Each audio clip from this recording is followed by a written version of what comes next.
กล้องวงจรปิดในบ้านหลังหนึ่งย่านพัฒนาการบันทึกภาพชายคนหนึ่งล้มฟุบลงข้างโซฟาตอนเที่ยงคืน 12 นาทีแล้วก็ไม่ขยับอีกเลยจนสว่างชายคนนั้นคือเรย์แมคโดนัลด์นักแสดงและพิธีกรที่คนไทยยุค 90 รู้จักกันทั้งบ้านทั้งเมืองเจ้าของรางวัลสุพรรณหงส์นักแสดงนำชายยอดเยี่ยม 2 ปีติดกันและเป็นคนที่พาคนดูชาวไทยสะพายเป้ออกไปดูโลกตั้งแต่สมัยที่ยังไม่มีใครทำรายการแบบนั้น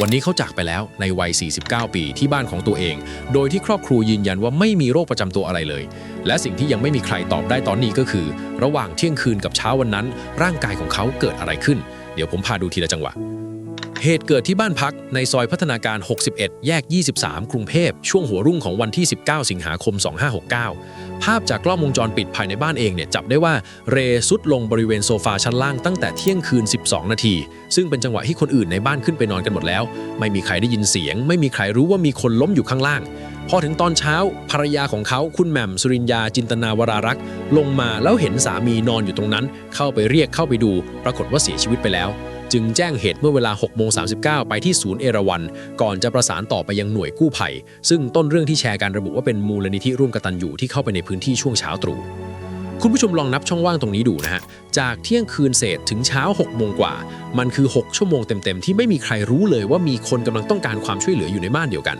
6 ชั่วโมงนะครับ 6และในทางการแพทย์ช่วงเวลาทองของการช่วยคนที่หัวใจหยุดเต้นมันไม่ได้นับเป็นชั่วโมงมันนับกันเป็นนาทีตรงนี้แหละที่ทำให้คนที่ตามข่าวหลายคนสะเทือนใจเพราะมันไม่ใช่เคสที่ช่วยไม่ทันแต่มันคือเคสที่ไม่มีใครได้เริ่มช่วยเลยตั้งแต่แรก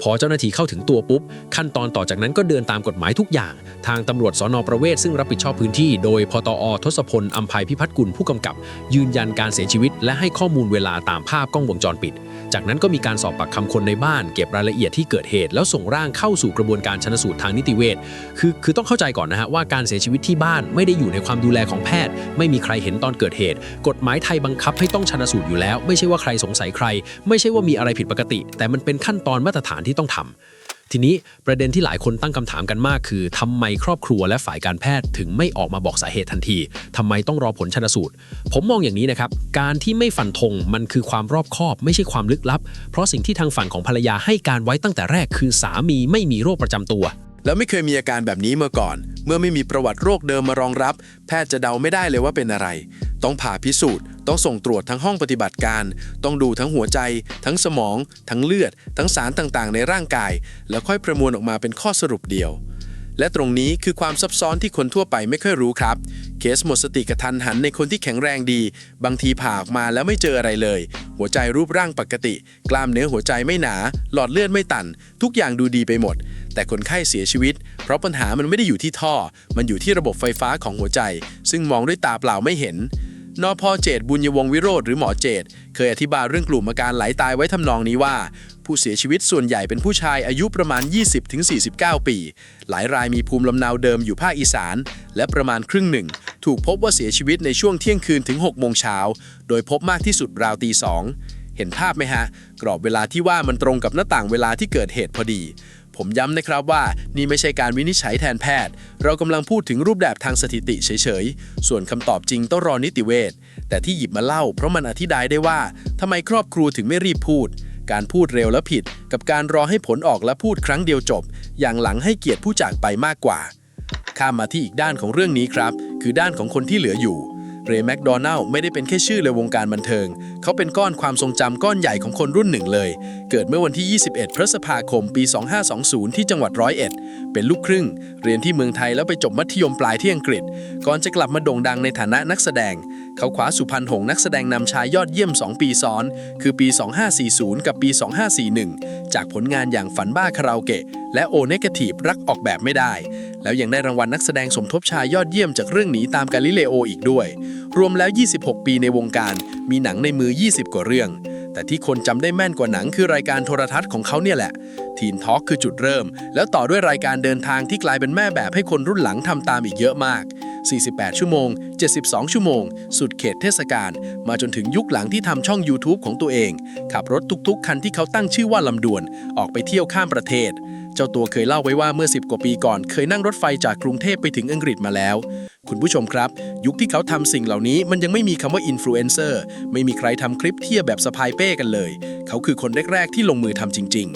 ในหมู่เพื่อนสนิทคนที่ผูกพันกับเขายาวนานที่สุดคนหนึ่งก็คือชาคริตแย้มนาม ทั้งคู่รู้จักกันมาตั้งแต่ยังเป็นเด็ก เคยเล่นฟุตบอลเยาวชนอยู่ทีมเดียวกันในนามทำรงไทยสโมสร ไปแข่งรายการเยาวชนรุ่น 11 ปีถึงประเทศสวีเดน แล้วก็โตมาดังพร้อมกันจากรายการเดียวกัน มิตรภาพชุดนี้ยาวกว่า 30 ปี และส่งต่อมาถึงรุ่นลูกด้วยซ้ำเพราะเมื่อปีที่ผ่านมาทางบ้านของชาคริตเคยโพสต์ภาพลูกชาย2บ้านยืนคู่กัน เทียบกับภาพรุ่นพ่อสมัยหนุ่มๆพร้อมข้อความประมาณว่าเป็นเพื่อนกันยันรุ่นลูกส่วนช่วงหลังวันนี้เรรวมกลุ่มกับเพื่อนอีก2คนคือลีโอพุทธกับต้าเผ่าพลเทพหสดินณอยุธยาทำรายการคุยกันเล่นๆในนามกลุ่มที่เอาชื่อ3คนมาต่อกันถ่ายคลิปนั่งคุยกันสบายๆแบบเพื่อนเก่าที่ยังไม่ยอมห่างกันคุณผู้ชมนึกภาพออกไหมฮะผู้ชายวัยใกล้50กลุ่มหนึ่งที่ยังนัดเจอกันยังหัวเราะกันได้เหมือนตอนอายุ20แล้ววันหนึ่งเก้าอี้ตัวหนึ่งก็ว่างลงโดยไม่มีสัญญาณล่วงหน้าเลยในวันเกิดเหตุมีรายงานว่าครอบครัวและกลุ่มเพื่อนทยอยเดินทางมาที่บ้านกันตั้งแต่ช่วงเช้าและสิ่งที่ทำให้คนใกล้ตัวรับไม่ทันยิ่งกว่าเดิมคือคลิปสุดท้ายที่เจ้าตัวโพสต์ไว้ก่อนเกิดเหตุแค่3วันเป็นคลิปที่เขาร้องเพลงซ่อนกลิ่นพร้อมแคปชั่นหยอกตัวเองเรื่องการออกเสียงภาษาไทยเป็นแคปชั่นอารมณ์ดีแบบคนที่กำลังสนุกกับชีวิตอยู่ไม่มีร่องรอยของคนป่วยไม่มีการบ่นเรื่องสุขภาพไม่มีการเอ่ยถึงอาการอะไรทั้งสิ้นผมอยากให้ฟังตรงนี้ดีๆนะฮะเพราะหลายคนพอเกิดเรื่องแบบนี้ก็จะย้อนกลับไปหาคลิปสุดท้ายและพยายามหาสัญญาณหาลางบอกเหตุว่าเขาส่งอะไรทิ้งไว้หรือเปล่าความจริงที่โหดร้ายกว่านั้นคือส่วนใหญ่มันไม่มีครับภาวะหัวใจหยุดเต้นเฉียบพลันมันไม่ส่งจดหมายเตือนล่วงหน้า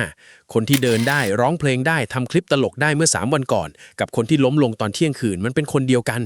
และไม่มีอะไรในคลิปนั้นที่จะบอกใครได้เลยคลิปเพลงซ่อนกลิ่นชิ้นนั้นเลยไม่ใช่คำใบ้แต่มันเป็นหลักฐานว่าเขายังใช้ชีวิตปกติจนถึงวันสุดท้ายจริงๆเอาละครับทีนี้มาถึงส่วนที่ผมอยากให้คุณผู้ชมเอาไปใช้กับตัวเองจริงๆเพราะข่าวนี้พอออกไปสิ่งที่เกิดขึ้นทันทีคือคนวัยทำงานทั้งประเทศเริ่มหันมามองตัวเองอายุ49มันคือวัยที่หลายคนกำลังแบกหนักที่สุดในชีวิตมีลูกเล็กมีพ่อแม่แก่มีงานที่วางไม่ได้นอนดึกตื่นเช้ากินมั่งไม่กินมั่งแล้วก็บอกตัวเองว่าเดี๋ยวค่อยไปตรวจตัวเลขจากกรมควบคุมโรคเคยระบุไว้ว่าคนไทยเสียชีวิตด้วยโรคหัวใจและหลอดเลือดปีละราว 70,000 รายเฉลี่ยแล้วชั่วโมงละ8คนโอ้โหชั่วโมงละ8คนนะฮะแปลว่าระหว่างที่คุณผู้ชมฟังผมเล่าเรื่องนี้จนจบก็มีคนจากไปด้วยโรคกลุ่มนี้แล้วหลายคนและในกลุ่มนี้ราว 80% เสียชีวิตจากภาวะกล้ามเนื้อหัวใจขาดเลือดเฉียบพลันคือแบบที่มาแล้วมาเลยไม่ได้ค่อยๆป่วยสิ่งที่พอทำได้จริงมีอยู่ไม่กี่อย่าง 1. คือถ้าอายุเกิน35อย่าตรวจสุขภาพแค่เจาะเลือดดูไขมันแล้วจบลองคุยกับหมอเรื่องตรวจคลื่นไฟฟ้าหัวใจกับอัลตราซาวด์หัวใจเพิ่ม 2. คือถ้าในบ้านในเครือญาติเคยมีคนเสียชีวิตกระทันหันตอนหลับอันนี้สำคัญมากต้องบอกหมอเพราะมันมีกลุ่มโรคที่ถ่ายทอดทางพันธุกรรมจริงๆและ 3. คืออาการที่คนชอบมองข้ามเช่นแน่นหน้าอกตอนออกแรงใจสั่นผิดจังหวะวูบหน้ามืดโดยไม่มีสาเหตุอย่าปล่อยผ่านเด็ดขาดอย่าไปคิดว่าแค่เหนื่อยแล้วอีกเรื่องที่ผมอยากฝากไว้จริงๆครับกรณีนี้สอนเราได้ว่าการอยู่คนเดียวในห้องในเวลากลางคืนมันคือความเสี่ยงในตัวมันเองเพราะคนที่หัวใจหยุดเต้นถ้ามีคนอยู่ข้างๆแล้วเริ่มปั๊มหัวใจได้ภายในไม่กี่นาทีโอกาสรอดต่างกันคนละเรื่องเลยเพราะฉะนั้นการที่คนในบ้านสักคนรู้วิธีปั๊มหัวใจหรือรู้ว่าเครื่องกระตุกหัวใจในหมู่บ้านในที่ทำงานตั้งอยู่ตรงไหนมันไม่ใช่เรื่องไกลตัวเลยนะฮะวันหนึ่งมันอาจเป็นเรื่องเดียวที่ช่วยคนที่เรารักไว้ได้ทั้งฝั่งของครอบครัวเรตอนนี้ยังอยู่ในช่วงจัดการเรื่องต่างๆผลชันสูตรจากนิติเวชจะเป็นตัวชี้ขาดว่าสุดท้ายแล้วสาเหตุคืออะไรซึ่งกระบวนการนี้ต้องใช้เวลาคุณผู้ชมอย่าเพิ่งไปเชื่อข้อความที่แชร์กันว่าเป็นโรคนั้นโรคนี้ตราบใดที่ยังไม่มีการแถลงจากแพทย์หรือจากคนในครอบครัวเองอันนั้นคือการเดาทั้งนั้น